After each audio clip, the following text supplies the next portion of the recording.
Hello friends, welcome to AJ process. So guys, चलिए आज start करते हैं।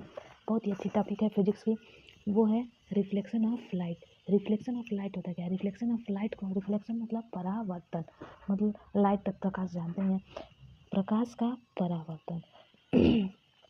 अब प्रकाश के परावर्तन पे जब आपको लाइट के बारे में ही नहीं पता रहेगा तो आप उसका परावर्तन कैसे पता करेंगे?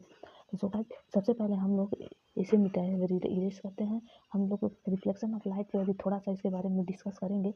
उसके पहले हम लोग थोड़ा सा और प्रकाश के बारे में डिस्कस कर लेते हैं कि ये जो लाइट होता है वो क्या होता है, लाइट किसे कहते हैं। आपसे कोई पूछ दे लाइट किसे कहते हैं तो आप क्या कहेंगे? लाइट आता है, भाग चल रहा है, सिर्फ लाइट कहते हैं? नहीं, लाइट होता क्या है इसके बारे में हम लोग बात करेंगे। फिर उसके बाद हम लोग अपने टॉपिक पर आते हैं कि प्रकाश का परिवर्तन होता क्या है। तो गाइस चलिए स्टार्ट करते हैं। सबसे पहले मैं मान लीजिए ये एक कमरा है और कमरे में आपको अंधेरा कर दिया जाए, तो जब आप अंधेरे कमरे में आप जाएंगे तो आपको कुछ भी दिखाई नहीं देगा।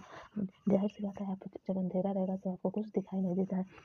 तो परंतु जब हम कमरे में मोमबत्ती हुआ, कैंडल हुआ या फिर लाइट हुआ, जब हम जलाते हैं तो हमें सारी वस्तुएं दिखाई देने लगती हैं। क्यों? हमें उसके पहले क्यों, जब हम कैंडल अंधेरा है तो तब क्यों नहीं दिखाई देता है?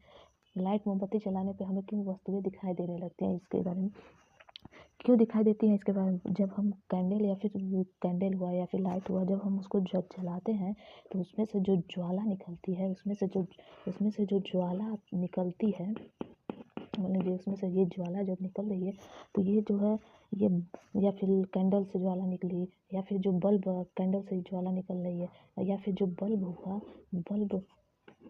बल्ब के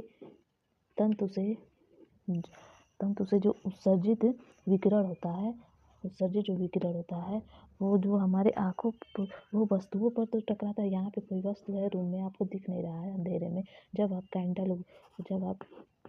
कैंडल हुआ या फिर बल्ब हुआ, जब आप जलाते हैं तब ये आपको वस्तुएं दिखने लगती हैं। क्यों दिखती हैं? क्योंकि जब हम इसे जलाते हैं, मान लीजिए हमने कैंडल को जलाया है तो कैंडल से जो ज्वाला निकल रही है वो ये सीधा इस वस्तु पर आकर टकराती है, और जब ये वस्तु पर टकराती है और फिर ये वापस लौट कर हमारे आँखों में आ जाती